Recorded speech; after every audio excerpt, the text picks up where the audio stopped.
ስርዓት ብልጽግና ኣብ ትግራይ ዳግም ደብዳብ ድሮን ፈጺሙ ሓይላ አየር ኢትዮጵያ ሎሚ ናብ ትግራይ ድሮናት ብምልኣኽን መበል ሻድሻይ ግዜ ደብዳብ ከም ዝፈጸመ ተፈሊጡሎም ኣብ ትግራይ ድማ ንፈለማ እዋን ስርሒት ጸረ ድሮን ተራእዩሎም ኣብ ደቡብ ወሎ ሓያል ውግእ ተወሊዑ ኣብ መንጎ ሰራዊት ምክልኻል ኢትዮጵያን ሓይልታት ፋኖን ውግእ ዳግም ተባሪዑሎም ምስ ኢትዮጵያ ዘራኽብ ወሰን ድልድል ብድሮን ተሃሪሙ እዚ ከም ዝሉ እናሃለወ አብይ አሕመድ ዝለኣኹ ሽምግልና ፈሽሉ ኣዛዚ ሰራዊት ሱዳን አልቡርሃን ንፃውዒ ስልኪ አብይ አሕመድ ኣዘራራቢ ምላሽ ይብሎ ብዝርዝር ሒዝና ኣለና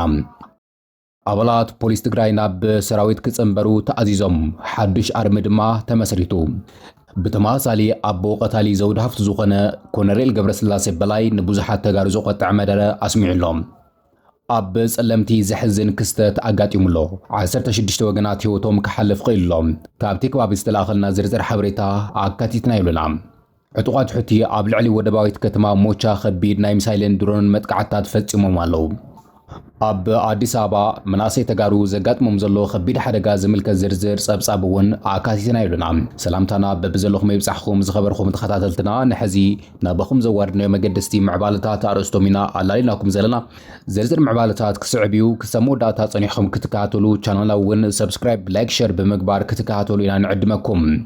ስርዓት ብልጽግና ኣብ ትግራይ ዳግም ደብዳብ ድሮን ፈጺሙ ትግራይ ድማ ንፈለማ እዋን ጸረ ድሮን ተጠቂማ ሓይላ አየር ኢትዮጵያ ሎሚ ናብ ትግራይ ብዝለኣኸን ድሮናት ደብዳብ ከም ዝፈጸመ ተፈሊጡ ዘሎ ስርዓት ብልጽግና ብልዕሊ ትግራይ ዘካይዱ ዘሎ ናይ ድሮን መጥቃዕትታት ብምቕጻል ሎሚ ረፋድ ኣብ ወረዳ እንደርታ ጣብያ ቀዳማይ ወያነ ከቢድ ደብዳብ ፈጺሙሎም ሎሚ ረፋድ ሰዓት 3 ፈረቓን ኣቢሉ ኣብ ወረዳ እንደርታ ጣብያ ቀዳማይ ወያነ ናይ ድሮን መጥቃዕቲ ከም ተፈጸመ ካብቲ ቦታ ዝወፀ ዝተረጋገፀ ሓበሬታ ኣመላኺቱሎም ስርዓት ብልጽግና ዝፈጸሙ መጥቃዕቲ መካናይዝድ ሓይሊ ኣርሚ 92 ዕላማ ዝገበረ ምንባሩ ድማ ተገሊጹ ብወገን ትግራይ ድማ ንፈለማ እዋን ፑፈር ዝተባሃለ ናይ ራዳር መጋገይ ቴክኖሎጂ ብምጥቃም ነታ ድሮን ካብቲ ከባቢ ንኽትወጽእ ከም ዝተገበረ እዩ ዝተገለጸ ብመሰረት ካብቲ ከባቢ ዝተረኸበ ዝተረጋገጸ ሓበሬታ ሎሚ ረፋድ ሰዓት 3 ፈረቓን ናይቲ ከባቢ ኣቋፅራ ሰዓት ኣቢሉ ኣብ ወረዳ እንደርታ ፍሉይ ስሙ ዳንዴራ ኣብ ዝበሃል ከባቢ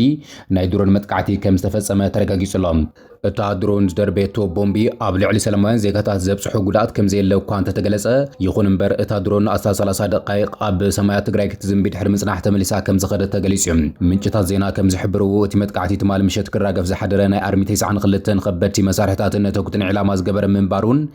በዚ መጥቃዕቲ እዚ ድማ ውስናት ኣጽዋራት ጉድኣት ከም ዝበጽሖምን ድማ እቶም ሓበሬታታት የመላኽቱሎም እንተኾነ ግና ገለገለ ኣካላት ኣብ ልዕሊ ኣጽዋራት ሰራዊት ትግራይ ዝበጽሐ ጉድኣት ከም ዘየለን እቲ ዝተሰምዐ ነታጉ ድማ ናይ TDF ተተኳሲ መሳርሒ ከም ዝኾነን እዮም ዝገልጹ ዘሎም ፍልፍላት ሓበሬታ ወሲኾም ከም ዝገልጽዎ እታ ድሮን እቲ ኣብ ቀረባ እዋን ዝተተኸለ መጋገይ GPS ናቪጌሽን ከም መሳርሒ ምስ ተወልዐላ ኣንፈታጥፊኣ ካብቲ ዞባ ንኽትወጽእ ከም ዝተገበረ እውን ተገሊጹ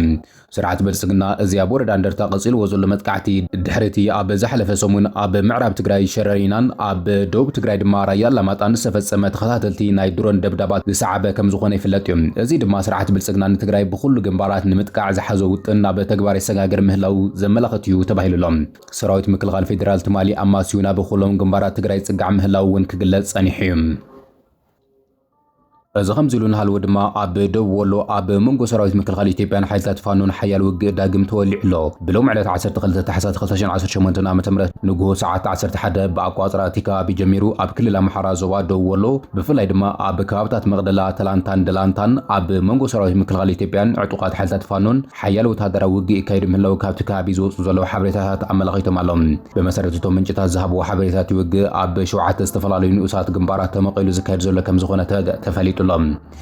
ክልቲኦም ተገራጨውቲ ወገናትን ወተሃደራዊ ስጉምታት ኣዝዮም ምቹዋት ምዃኑ ኣብ ዝግለጸሎም ናይ መጓዓዝያ ቀረብን መስመራትን ምዕጻው ዘኽእሉ ስትራቴጂካውያን ጎቦታት ደው ወሎ ንምቁፅጻር ብርቱዕ ናይ ተኽሲ ምልልስ የካይዱ ምህላዎም እዩ ዝተገለጸ እዚ ኣብ ዞባ ደው ወሎ ተወሊዑ ዘሎ ሓድሽ ውግእ እቲ ኣብ ክልል ኣምሓራ ኣብ መንጎ ፌደራል መንግስቲ ኢትዮጵያን ሓይልታት ፋኖን 3 ዓመታት ዝኣክል ዝቐጽል ዘሎ ብረታዊ ግጭት ናብ ዝሰፍሐ ወተሃደራዊ ምፍጣጥ ይሸጋገር ከም ዘሎ ዘመላኽት ምዃኑ እውን ይግለጽ እዩ ዘሎ ስርዓት ብልጽግና ዋላ እኳ ትማሊ ጸጥታ እቲ ክልል ክመርሕ ካብ ሰራዊት ምክልኻል ፌደራል ሓደ ጀነራል ሸሞን ተኾነ ኣብቲ ክልል ዝንቀሳቐሱ ሓይልታት ፋኖ ግና ምስ ሓይልታት ትግራይ ብምዋሃድ ናብ ሓድሽ መጥቃዕታዊ ስጉምታት ይሸጋገሩ ከም ዘለዉ እዩ ዝግለጽ ዘሎ ፖሊስ ትግራይ ናብ ግንባር ክወፍር ተኣዚዙ ፖሊስ ትግራይ ናብ ግንባር ክወፍር ትእዛዝ ወሪዱ ፖሊስ ትግራይ ናብ ሰራዊት ክጽምበርን ኣርሚ 72 ዝብል ስያመ ክወሃቦን ብኮሎኔል ገብረስላሴ በላይ ክምራሕ ምዃኑ ድማ ተገሊጹ ኣሎ እዚ ከምዚ እንሃለወ ብምኽንያት ስእነት ፍትሒ ዘውዲ ሃፍቱ ናይ ሎሚ ዓመት በዓል ኣሸንዳ ብጸሊም ክዳን ክበዓል ዝብል ጎስጓስ ኣብ ዝቕጽለሉ ዘሎ እዋን ኣቦ ቀታሊ ዘውዲ ሃፍቱ ዝኾነ ኮነሬል ገብረስላሴ በላይ ሎሚ ብዛዕባ ኣከባብራ በዓል ኣሸንዳ 2018 ዓመተ ምህረት ኣብ መቐለ ኣዘራራቢ መግለጺ መሃቡ ንብዙሓት ተቆጢዑሎም። ደቂ ኣሸንዳ ናይ ሎሚ 2018 በዓል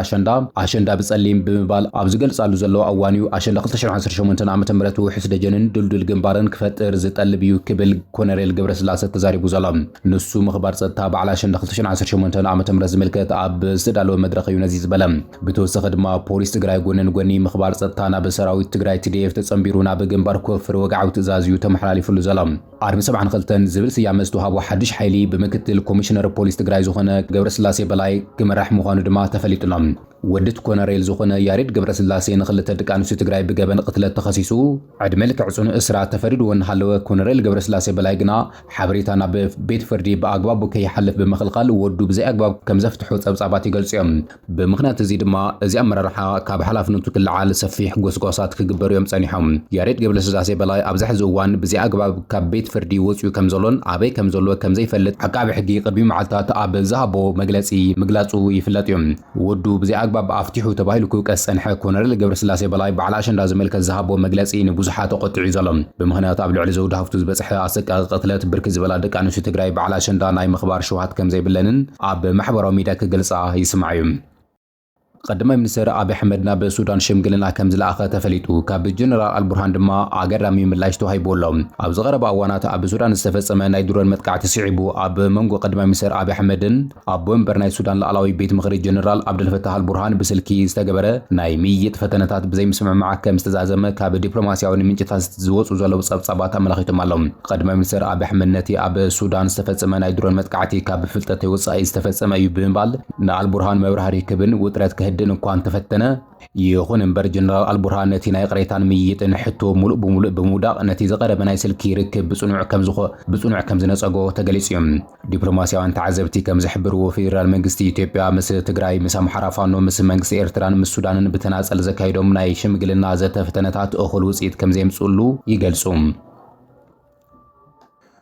ኣብ ኣዲስ ኣበባ ዝርከቡ መናእሰይ ትግራይ ዘጋጥሞም ዘሎ ከቢድ ሰብኣዊ ፈተና ዝምልከት ጸብጻብ እውን ወፂሎም ኣብ ትግራይ ካብ ዘንጸላሉ ዘሎ ናይ ውግእ ስጋኣት ብምህዳም ናብ ኣዲስ ኣበባ ዝኣትዉ ብርክት ዝበሉ መናእሰይ ተጋሩ ብስንኪ ሕፅረት መጽለሊ ምግብን ስራሕን ኣብ ከቢድ ናይ መናወሪ ፈተና ወዲቖም ኣብ ጎደናታት ክሳብ ምሕዳር ይግደዱ ከም ዘለው ደቾ በለ ጸብጺቦም። ብመሰረት ጸብጻብ ድምፂ ሬድዮ ጀርመን እቶም ካብ ትግራይ ውግእ ሃዲሞም ናብ ከተማ ኣዲስ ኣበባ ዝኣትዉ ዘለው ተጋሩ ናይ ህይወት ብድሆታት ይጋጥሞም ከም ዘሎን ዝበዝሑ ካብኣቶም ድማ ናይ መጽለሊ ቦታ ናይ ምግቢ ሓገዝ ወይ እውን ስራሕ ዕድል ስለ ዘይረኽቡ ኣብ ጎደናታት ክሓድሩ ይግደዱ ከም ዘለውን ገሊጾም ኣለዉ።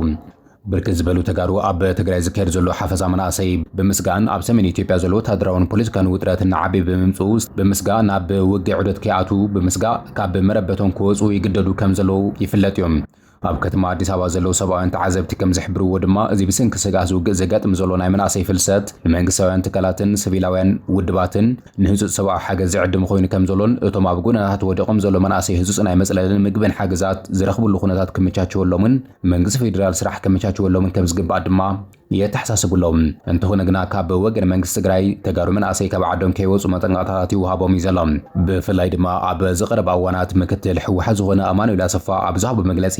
ስርዓት ብልጽግና ኣብ ዓድና ምንባር ኣስኢኑና ኣብ ዓዲ ከንብረና ማለት ዘበት እዩ ክብል ምግላጹ ይዝከር እዩ። ዕጡቃት ሕቲ ኣብ ልዕሊኡ ወደባዊት ከተማ ሞቻ ከቢድ ናይ ሚሳይልን ድሮን መጥቃዕቲ ከም ዘካየዱ ተፈሊጡ። ዕጡቃት ሕቲ ኣብ ገማግም ቀይሕ ባሕሪ ኣብ ዝርከብ ስትራቴጂካዊ ወደብ ከተማ ሞቻ ብባላስቲክ ሚሳይላትን ብሰብ ኣልቦ ነፈርቲ ድሮናትን ጽዑቕ መጥቃዕቲ የካይዱ ምህሎምን ኣፍሊጡሎም። بمسارة وتهدراوي مرخبت بوزحات منجست يمن على تعسة شعات حاسة 2026 عام تمرزها بوقع مجلسي عتوقات حتي خلت هايبورسونيك بالاستيك ميسايل حويسو بدمرو شدشت بالاستيك ميسايلات شدشت سبع البونفرتن ناب دباوي معراب يمن كتما موچان مسمر قيح بحرن كم زون شافو أرجعيسو مالهم مربب حبرتها على عين نبرتي تا كتما بمتغاس كم سبصبو عبتا ودباوي كتما بركز بلا درونات كم ترعيان بوحدو 4 ميسايلات أبزتفل على بوتاهات وديقوم خبيد ناي مفندا دمزتات كم استسمع دما عملخيتلهم ኣብቲ ኣብ 17 ሓሰስ በጻዕ መጥቃዕቲ ካብተን ብሑቲ ዝተወንጨፋ 6 ድሮናት ክልተ ጥራሕ ብጸጥታ ሓይልታት ከም ዝተሃረማ ተሓቢሩሎም ኣብቶም መጥቃዕቲ ዝተፈጸመሎም ቦታታት ድማ ናይ ህይወት ምድሓን ሰሪሕታት ይካየድ ከም ዘሎ ተገሊጹ ብተመሳሳሊ ኣብ 16 ሓሰስ ሰንበት ብዕጡቃት ሕቲ ኣብ ምዕራባዊ ገማገም ባሕሪ የመን ኣብ ዝርከብ ወደብ ሞቻብ ዝተኻየደ መጥቃዕቲ ኣስታት 36 ሰባት ከም ዝተቀተሉ ከም ዝቆሰሉ ተጸብጺቡ 14 ብተመሳሳሊ እውን ኣብ ዕለተ ዓርቢ 14 ሓሰስ ዝተኻየደ መጥቃዕቲ ሕቲ 6 ባላስቲክ ሚሳይላት ብምትኳሶም ክልተ መራኽቢ ከም ዝዓነዋ 6 ሰባት ከም ዝተቀተሉ ተገሊጹ ኣብ ዝሓለፉ ክልተ ሰሙናት ጥራሕ ዕጡቃት ሕቲ ልዕሊ 82 ባላስቲክ ሚሳይላትን ቦምብታትን ዝዓና ድሮናት ተጠቂሞም ኣብ ልዕሊ ከተማ ሞቻ መጥቃዕቲ ብምፍጻም ከቢድ ሰብኣውን ቁጠባውን ጉድኣት ከም ዘስዕቡ ተጸብጺቡ ጸብጻባት እቲ ሃገር ከም ዝሕብሩ ዕጡቃት ሕቲ ነታ ንኣህጉራዊ ንግዲ ባሕሪ ኣዝዩ ወሳኒ ዝኾነ መጻበብ ባብኤል መንደብ ንምቁጻር ዝዓለመ ተደጋጋሚ መጥቃዕታት የካይዱ ከም ዘለዉ እዩ ዝግለጽ ዘሎ ኣብ ዞባ ሰሜን ምዕራብ ትግራይ ኣብ ትሕቲ ወረርቲ ሓይልታት ኣብ ዝርከብ ወረዳ ጸለምቲ ከቢድ ሓደጋ ጥሜት ከም ዘጋጠመ ተገሊጹ ኣብ ወረዳ ጸለምቲ ብስንኪ ዝኸበደ ድርቅን ጥሜትን ናይ 16 ሰባት ህይወት ከም ዝሓለፈ ኣማይት ድማ ከም ዝተመዛበሉ ተገሊጹ ኣብ ሰሜን ምዕራብ ትግራይ ብዘጋጠመ ከቢድ ድርቅን ጥሜትን ናይ 16 ሰባት ህይወት ከም ዝሓለፈን ብኣማይ ዝቑጸሩ ስድራቤታት ድማ ከም ዝተፈናቀሉን ከም ዝተመዛበሉን ተገሊጹ ኣብቲ ወረዳ ካብ ወርሒ መጋቢት ጀሚሩ ፍጹም ዝናብ ብምቁራጹ ምኽንያት ሓረስታይ ዘርኦ እኽሊ ከይበቆለ ተሪፉ ከቢድ ናይ ሕጽረት ምግቢ ጥሜትን ስለ ዘጋጠመ ናብቲ ብተመሳሳሊ ኣብ ትሕቲ ወረርቲ ዝርከብ ዞባ ምዕራብ ትግራይ ክስደዱ ተገዲዶም ከም ዘለዉ እዩ እቲ ዝተላኸና ሓበሬታ ኣመላኺቱ ዘሎ ኣብ ዶባት ኢትዮጵያን ሱዳንን ዘሎ ድልድይ ብድሮን ተሃሪሙ ከም ዝተሰበረ ተገሊጹ ኣብ ምብራቃዊ ሱዳን ከተማታት ጊሳንን ኣምራንን ዘራኽብ ቁልፊ ዝተባሃለ ድልድል ብመጥቃዕቲ ድሮን ከም ዝተሰበረ ዝተገለጸ ኣብ ምብራቃዊ ሱዳን ክፍለ ግዛታት ብሉ ናይል ከተማታት ጊሳንን ኣምራንን ዘራኽብ ንሰብኣዊ ሓገዛትን ንግድን ኣገዳሲ ዝኾነ ቁልፊ ድልድል ብመጥቃዕቲ ድሮን ከም ዝፈረሰ ዝተገለጸ ኣብ ከባቢ ኒውፋንግ ዝርከብ እዚ ድልድል ባኩሪ መዓልታዊ ብኣሽሓ ዝቑጸሩ ሲቪላውያን ንግዳዊ ምንቅስቓሳት ንሰብኣዊ ረድኤትን ሕክምናዊ ኣገልግሎት ዝጥቀምሉ ዝነበሩ መሰረታዊ መተሓላለፊ መስመር ከም ዝኾነ ይፍለጥ እዩ እዚ መጥቃዕቲ እዚ ነቲ ሕብረተሰብ ካብ መሰረታዊ ኣገልግሎታት ዘገልል ከቢድ ሰብኣዊ ጸገም ክፈጠረሉ ከም ዝኽእል ድማ ተገሊጹሎም እቲ መጥቃዕቲ መንፈጺሙ ዝብል ናይ RSF ክስን ናይ ሰራዊት ሱዳን ምላሽን ብወገን ብጀነራል ዓብድልፈታህ አልቡርሃን ዝምራሕ ወታደራዊ መንግስቲ ሱዳን ሳፍ ብዛዕባ እዚ ፍጻመ ዝሃቦ ወግዓዊ መግለጺ ዋላ እኳ እንተዘይሃለወ እቲ ድልድል ብሰራዊት ሱዳን ምስኦም ዝተሰለፉ ሚሊሻታት ብዝፈጸምዎ ናይ ድሮን መጥቃዕቲ ይኾነ ተባሂሉ ከም ዝፈርስ ከም ዝተገበረ ብምባል ከሲሶም እዮም ኣቐባሊ ቃል ሰራዊት RSF ዝኾነ ካሊድ ኣሕመድ ከም ዝገለጾ እዚ መጥቃዕቲ እዚ ንምንቅስቓስ ሲቪላውያን ኣቕርቦት ምግብን ሕክምናዊ ምግታእን ዝዓለመ ምዃኑ ብምሕባር ቅድሚ ሒደት ሰሙናት እውን ሰራዊት ሱዳን ኣብ ደቡብ ኢትዮጵያን ሱዳንን ዝርከብ ናይ ጉምሩክ መተሓላለፊ ድልድይ ብተመሳሳሊ ከም ዘፍረሶን ደቡብ ተሳጋሪ ንግዲ ከም ዝደቆሶን ንደቡብ ተሳጋሪ ንግዲ እውን ከም ዝዓጽዎን ገሊጾም ነይሮም እዚ ድልድይ እዚ ዝፈረሰለን ከተማታት ጊሳንን ኣምራንን ኣብ ዝሓለፈ ሰሙን ጀሚረን ኣብ ትሕቲ ቁፅር ሓይልታት ቁልጥፍ ደገፍ RSF ወዲቐን ከም ዘለዋ ዝፍለጥ ኮይኑ ሰራዊት ሱዳን ካብቶም ናብ በዶባት ኢትዮጵያ ዘዳቡ ካብታት ብሉ ናይል ድሕሪ ምስሓቡ ድማ ዝተፈጸመ ብሕታዊ መጥቃዕቲ ከም ዝኾነ ይግለጸሉሎም እዚ ከምዚ ኢሉ እናሃለወ ሱዳንን ስዑድ ዓረብን ልዑል ቤት ምኽሪ ስትራቴጂካዊ ምሕዝነት ምውሃድ መስሪተን ኣለዋ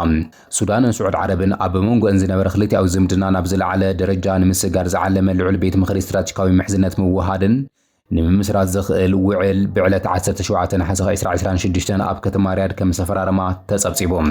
እቲ ስምዕነት ብሚኒስትር ጉዳያት ወጻኢ ስዑድ ዓረብ ልዑል ፋይሰል ቢን ፋርሃንን ብሚኒስትር ጉዳያት ወጻኢ ሱዳን ሙህዲን ሳሌምን ኣብ ናይ ስዑድ ዓረብ ሚኒስትር ጉዳያት ወጻኢ ዝተፈረመ ምዃኑ ሚኒስትር ጉዳያት ወጻኢ ሱዳንን ናይ ስዑድ ዓረብ ፕሬስ ኤጀንሲን ሓቢሮም ኣለዉ በመሰረት መግለጺ ሚኒስትር ወጻኢ ጉዳያት ሱዳን እቲ ሓዲስ ስምዕነት ልዑል ቤት ምኽሪ 10 ቀንዲ ዓውድታት ዘጠቕለለ ከም ዝኾነን እዚኦም ድማ ፖለቲካዊ ቁጠባዊ ወፍሪ ንግዲ ዝምድናታትን ንሓባር መደባትን ፕሮጀክታትን ብስሩዕን ትካላዊ ኣገባብ ምውሃድን ንልምዓት መርግኣን ሃብራዊ ረብሓታት ዘገልግሉ ወግዓውያን ምሕዝነት ንምጥንኻር ዝዓለሙ ከም ዝኾኑ ገሊጾም እዚ ስምዕነት እዚ ቀዲሙ ኣብ መንጎ መራሕቲ ሱዳንን ስዑድ ዓረብን ብዛዕባ ጸጥታ ቀይሕ ባሕሪ ወታደራዊ ምክልኻል ቁጠባ ዝተበጽሐ ናይ ሓባር ምርዳእ ዝበለጸ ዘጠናኸር ምዃኑ ድማ ተሓቢሮም ቅድሚ እቲ ምፍራም ክልቲኦም ሚኒስትራት ኣብ ዝመርሕዎ ናይ ፖለቲካ ምክሪ ቤት ኣኼባ ኣብ ክልቲኣዊ ዝምድናታት ዞባዊ ምዕባለታትን ሰፊሕ ምይጥ ኣካይዶም ምንባሮም ድማ ተጸብጺቡ እዩ እዚ ልዑል ቤት ምክሪ ምምስራቱ ንርክብ ካርቱምን ሪያድን ንጽባሕ ዘተኣማምን ወግዓዊ ትካላት መድረኽ ከም ዝፈጥር ድማ ይግለጽ እዩ ዘሎ ክቡራትን ክቡራንን ንሎም ዕለትና ባኹም ዝሓረናይ መገድሲ ምዕባለታት ነዚኦም ይመስሉ ነይሮም ሓቢርኩም እናተለፀናኹም ኣዚና ነመስግን ቻናልና ሰብስክራይብ እንዳገበርኩም ክትከታተሉና ንዕድኩም